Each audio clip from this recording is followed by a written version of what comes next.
Hi there, this is Mark Randolph. Yeah, this is part one of two videos I'm going to send out there.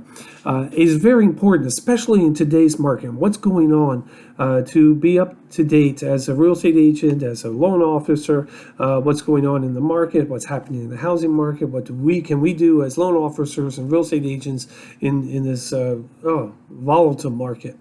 And that's what I'm going to do here. Although I was thinking about putting in an email, but I didn't want to put a long email with a lot of writing into it.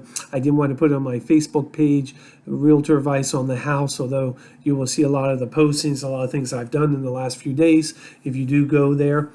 So we're going to do this in two different steps. The first step, we're going to talk about the economy and the market and what's happening. It is just incredible what we've seen in the last couple of weeks, actually the last few days more so. And then we're going to talk about the mortgages, what's happening in this market, what's going to happen to our customers, and so on and so forth. So we're going to put a little light into that. And then in part two, we're going to morph into the housing market and how all this is going to affect and what's happening to the housing market. And then we're going to go into the real estate community and the realtor, my ideas of the best way of approaching it and what we can do to handle the clients and everything like that.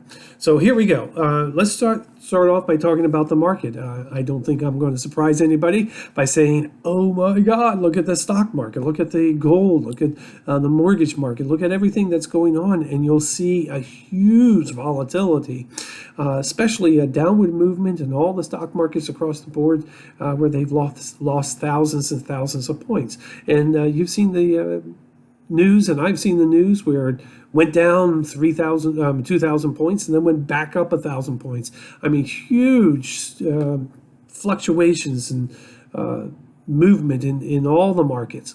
Now, part of the problem is as the economy appears with the coronavirus to be headed toward a severe slowdown, and we all hope and pray that it's a very short and minor slowdown. It does not appear that it may be a little more severe than everyone thinks, but if it's 2 weeks, a month, that'd be fantastic. If it goes much longer, obviously the longer it goes, the more it will affect the economy. So the market is actually reacting to that. They're reacting to what they're perceiving, what could happen, and they're perceiving that we are going to have very serious economic troubled times ahead, and that is causing the crashes. In that, and this is unfortunately a very important piece to know, because it's going to hit us in the housing market in a very severe way, because the market is just crashing, or hopefully crash, but it went down so much. The other markets are down too. Gold, mortgage-backed securities, everything. Now, normally when you have an economy that's headed toward a slower economy, mortgage rates come way down. And they did. It did come way down, but then it pops right back up. Then it goes down, then it pops way back up. And it is an extreme, almost like a yo-yo, extreme ups and downs that we've seen in the last few days, let alone the last couple of weeks. And it's because of liquidity. Basically what happened is a lot of the investors have pulled back their money, and they're now regrouping. They're going into places like the variable indexes and things like that. So they're not putting the money to the normal level, what we would normally see, into the bond market, the stock market. And unfortunately, that's causing a lot of fluctuation here. And it's also could be potentially dangerous. If there's not enough liquidity in the market, even with the rates going down, you may see mortgage companies have serious problems.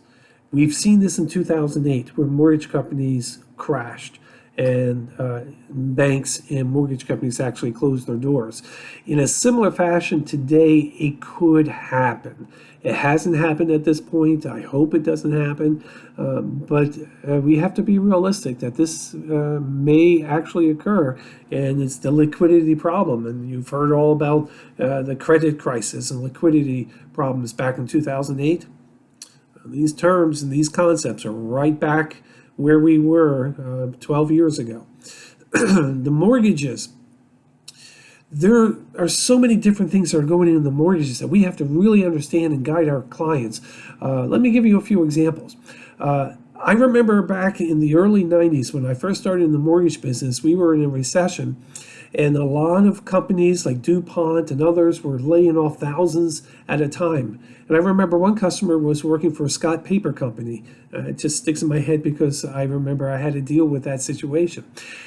Scott Paper Company announced that they were laying off thousands of people. I had to find somebody in the Scott Paper Company, like a vice president or something, who was able to verify, A, that my client was not losing their job, and B, that they will continue to work there.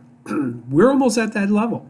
You have to think about this. A lot of companies have had layoffs. A lot of companies are putting people at work at home. A lot of companies, the human resource, other folks are not in the company. So when it's time for the mortgage company to do a verification of employment, and it's usually right at the end of the mortgage process, literally, 2, 3 days, 4 days before the close, we have to call the employer and verify that they're still there. If no one's there to verify, or that person is on a temporary leave, or something along those lines, we may have a problem and may stop the mortgage process, and we may not be able to close.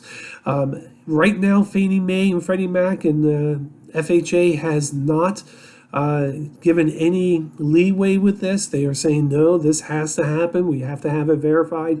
And knowing what I learned back when with my customer at Scott Paper Company, this is a serious issue. This could slow down or even stop a closing. So we all need to be aware of some of the things that can happen. Now, we haven't had an issue with the appraisers in this area, but in other areas, for example, in California, I found out there are 7 counties that are under quarantine. 7 counties under quarantine. And appraisers and customers both are, they're not wanting, or customers don't want the appraisers to come in the house, and the appraiser doesn't know if they want to go in the house. And so there's a lot of hesitation and even stoppage for getting appraisals completed. Now, fortunately, we haven't seen it in this area, but because other areas are having it, we have to take notice and say, well, wait a minute. Is this a potential problem? How are we going to address that? At this point, we really don't have a solution because this is a brand new problem. I do know that certain situations, DU can waive appraisals, and we can't determine what property will be waived and what will not until we run DU and read it. And if we're able to follow that, then we don't have to do an appraisal. Otherwise, we got to have an appraiser out there. Flexibility. A lot of the companies are having more difficulty in terms of flexibility, and then on the other hand, they're also creating flexibility. So as we just talked about with the VOE, there's no flexibility there. Even though we're in this environment, we still have to do the verification of employment. But there is some flexibility. For instance, Fannie Mae and Freddie Mac has indicated that if the recording county or city, the recorder of deeds, if they have stopped working or they've closed down, maybe they're working online. So if they're working online, that's a lot of times pretty easy. We can communicate electronically. But if there is a slowdown or a stoppage of recording the mortgages, a lot of the title companies can issue a gap insurance. Now, that gap insurance will basically say, we verify that this is going to be recorded properly, and it's okay, let's go to closing. Let's not stop closing, even though we may have issues getting that closed. The closures and the slowdown, we are seeing difficulties in some of the entities slowing down, like the IRS and things. They are getting slower in responding and other stuff. So this kind of paints the picture. We're going to stop the video right now, and then we're going to go into the housing part and what you can do as a real estate agent. Stay tuned, part 2 coming up.